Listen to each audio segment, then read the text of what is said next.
All right, in this video, we are going to be doing example problem number 2, which is a little more difficult because in this problem we are converting from one prefix to another prefix.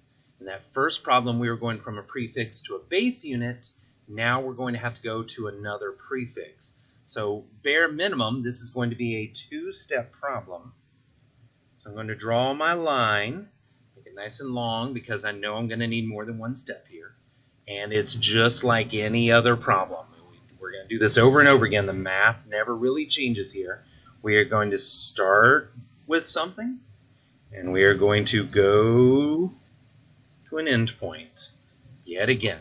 So we have 8.64 times 10 to the negative 23 gigajoules. So that is a capital G, not a lowercase g, my mistake. Look at that. Even doctors make mistakes, right? All right, and then out at the end, we're going to go to femtojoules.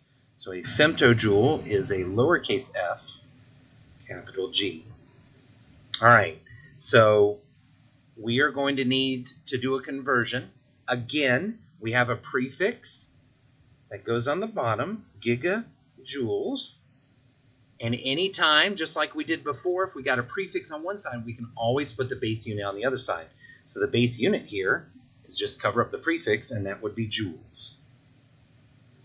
Just like the last problem, a 1 goes in front of the prefix. The prefix here is giga, so 1 goes in front of that.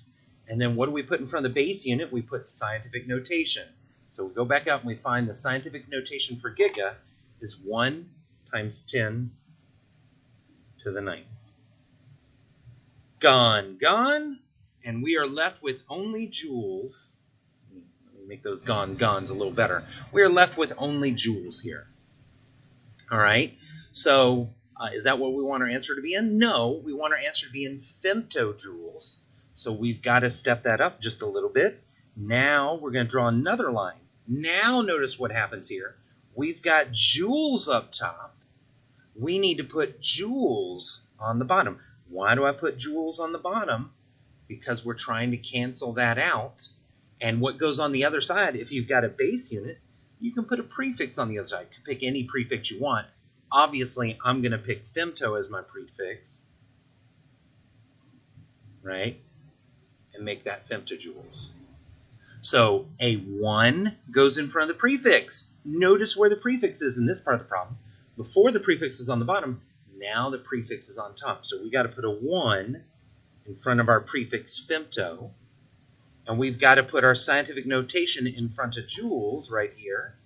The scientific notation for femto is 1 times 10 to the negative 15th. So we're going to put 1 times 10 to the negative 15th. And this is where I want you to practice this one. You need to plug this one into your calculator because I can show you how you're going to get the wrong answer on this one. I can guess what the wrong answer is going to be on this one. I know what the right answer is going to be. I'm going to show you what the right answer is. I'm going to show you my calculator. My calculator is already in scientific mode. I really like that. But if I didn't want it in scientific mode, because my next virtual class is, say, an algebra class, you can go backwards on this calculator by hitting second and then 4. That puts it in flow mode, which is floating decimal mode. It's the normal mode for this calculator. I'm going to put it back in scientific mode, though, because I want to leave it there. So I'm going to plug this number in. I'm going to do 8.64. And remember, on this calculator, times 10 to the is EE. EE. By the way, somebody asked me a question just a little while ago, and they asked me to show what it looks like on the TI on a bigger graphing calculator. And there it is right there. It's second, and it's also on this calculator as well. Anyways. So now we need to put the exponent in there. So we've got times 10 to the, and we need to put in 23 negative. One thing to remember whenever you do these exponents is hit that negative key last. Otherwise, it'll make the whole thing negative. And if you have a negative number of joules, you're gonna die. It's just the way the universe works, right? Negative joules, especially that many negative joules. Good grief. Anyways, we're going to multiply that by what's on top. So we have 1 EE 9. And then we're going to divide by, I'm going to go ahead and divide by the first thing I see on the bottom. Divide by 1 equals that. All right, so far so good. So now we go to step 2. Multiply by what's on top. Multiply by 1 equals that. And then we are going to divide by 1 EE 15 negative. Right? And then we're going to hit equals. And I get this number right here, 8.64 times 10 to the 1. Which, interestingly enough, if I weren't writing this in scientific notation, would be 86.4.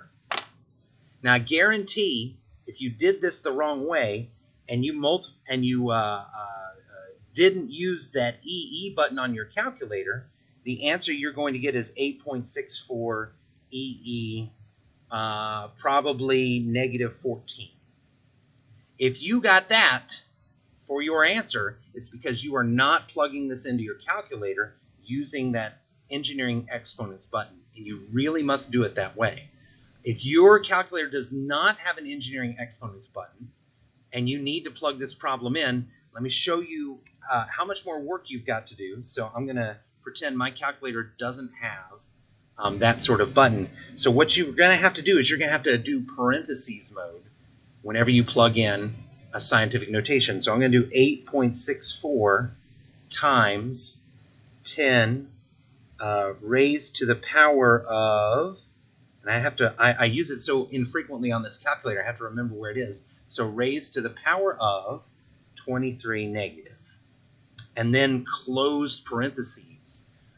And now my calculator is going to tell me, no, you dummy, look at you. You do have scientific mode. I'm going to go ahead and put that number in scientific mode for you. So this is a good reminder that there is probably somewhere on there scientific mode, and I just need to poke into my calculator a little bit more.